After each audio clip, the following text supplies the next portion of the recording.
Railway क्रॉसिंगला जो त्याने आम्हाला प्रेस दिला होता की एक लेन्थ आम्ही करणार होतो गणपतीच्या अगोदर, तसं अधिकारी कॉन्ट्रॅक्टर सगळे आमची मिटिंग झाली कोकण भवनला आणि त्याच वेळेला सांगितलं, परंतु नंतर कोकण रेल्वेवाल्यांच्या गाड्या वाढल्यामुळे त्यांनी थोडा नकार दिला, बोलले गणपती झाल्यानंतर देतो.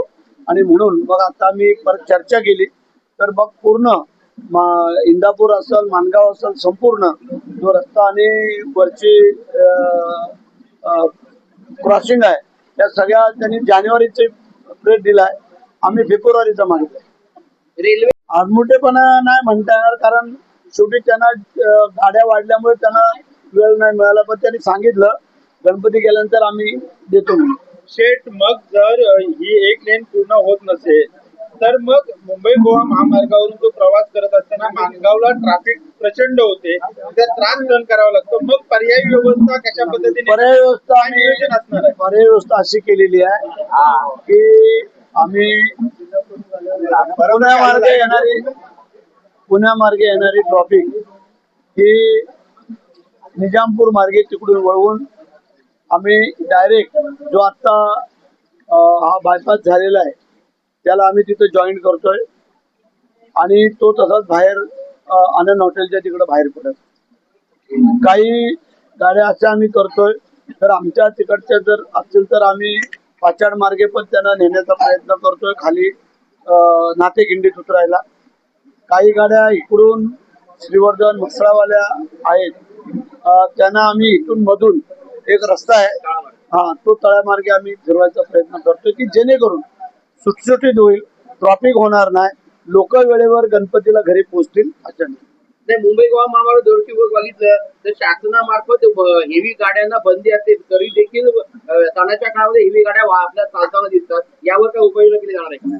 क्वचित एखादा आपण नजर गाड्या तर बंदच ठेवतो आपण. तुम्हाला तर माहिती आहे की पूर्ण आमचं म्हणणं आहे की आता काही अशा कंपन्या की त्याच्यामध्ये त्यांचा जो काही मटेरियल आहे तो आणणं गरजेचं असतं आणि नेणं गरजेचं असतं, त्यांनाच आपण परवानग्या देतो.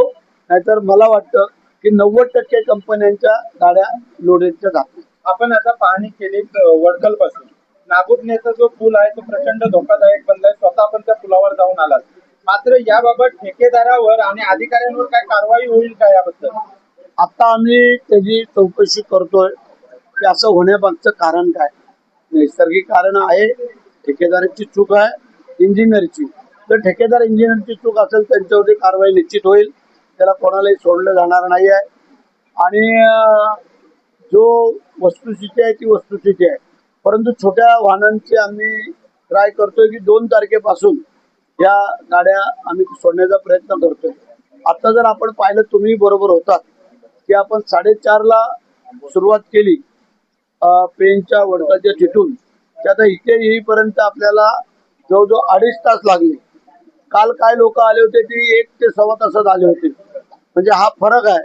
आम्ही प्रॉपर ज्या ज्या ठिकाणी आम्हाला वाटलं पटलं तिथं अधिकाऱ्यांना घेऊन आपण पाहणी केली, सगळ्यांना विचारपूस केली, कसं करायचं काय ते ठरवलं. आणि तुम्ही आज पाहणी दौरा केला, याच्या आधीही पाहणी दौरा म्हणजे मुख्यमंत्री एकनाथ शिंदे साहेब असताना देखील झाला.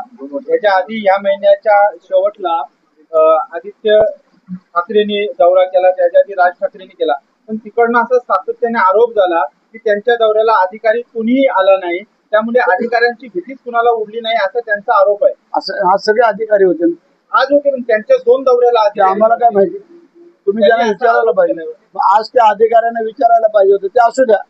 1 जण आले होते ते त्यांच्या माणगावच्या मध्यवर्ती कार्यालयाचं उद्घाटन, आणि 1 आले होते ते भरत शेठचे कटआउट किती लागलेत कसे लागलेत हे पाहणी करण्यासाठी आले. एक महत्वाचा प्रश्न आहे, रिक्षा चालक संघटनांनी आज मुख्यमंत्र्यांची भेट घेतलेली आहे. ज्या पद्धतीने रिक्षा चालकांना मराठी सक्ती केली जाते त्यासाठी त्यांनी ही भेट घेतलेली आहे आणि 1 वर्षाची मुदतवाढ देखील मागितलेली आहे आणि ज्यांचं वय आहे त्यांच्यासाठी वेळ देखील मागितलेला आहे आणि मुख्यमंत्र्यांनी देखील त्यांना सांगितलेलं आहे की कोणतीच तुमच्यावर कारवाई करणार नाहीये. तर या संदर्भात कसं बघताय? नाही, ठीक आहे ना. त्यांना जर संधी आणि वेळ दिलेली असेल तर त्यांनी त्याच्यामध्ये थोडं सुधारणा करावी.